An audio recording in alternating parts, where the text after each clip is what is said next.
l'organisation, et bien sûr pour les industriels, c'est la commercialisation. On va se faire après. Des collègues. Très bien, merci beaucoup.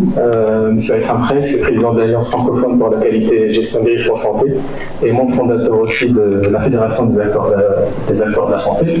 Donc je remercie tous les intervenants pour leurs pertinentes interventions.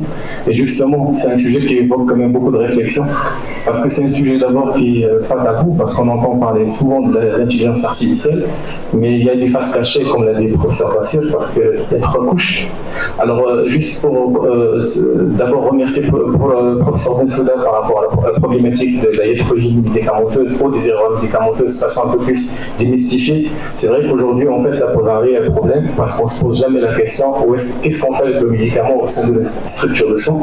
Alors, c'est vrai qu'aujourd'hui, nous n'avons pas d'application propre à l'aide à la prescription qui peut détecter éventuellement des erreurs médicamenteuses ou des erreurs de calcul de dose ou autres, surtout en oncologie, parce que quand même c'est un secteur qui est très à risque. Par contre, il ne faut pas oublier qu'il y a quand même certaines structures de santé, je ne peux pas citer le nom pour ne pas faire publicité, au Maroc, qui ont quand même des systèmes d'information hospitalière intégrés.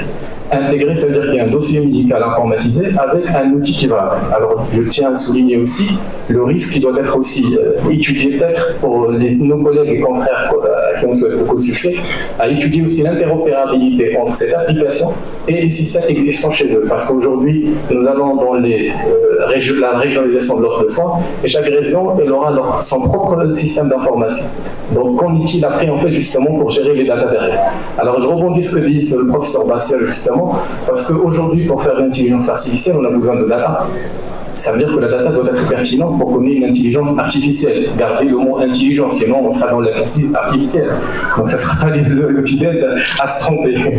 Donc souvent on se base pour des études locales sur des data internationales. Ce qui pose le problème en fait de l'adéquation entre la pathologie internationale avec nos pathologies locales, avec nos problématiques locales, nos habitudes locales et aussi nos molécules locales, parce qu'on fabrique beaucoup de molécules médicamenteuses. Il faudrait aussi qu'on prenne attention à ça.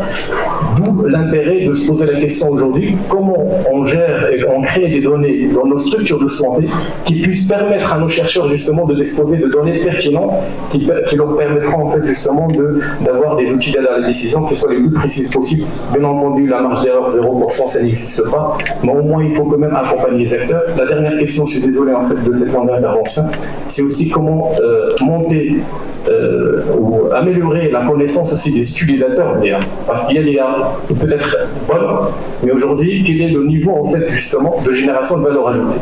Si je ne sais pas utiliser un robot de chirurgie, bien sûr, je vais en tirer bénéfice peut-être à 10%, mais pas à 100% parce que je n'ai pas été accompagné et formé à l'usage de cette intelligence artificielle. Je vous remercie.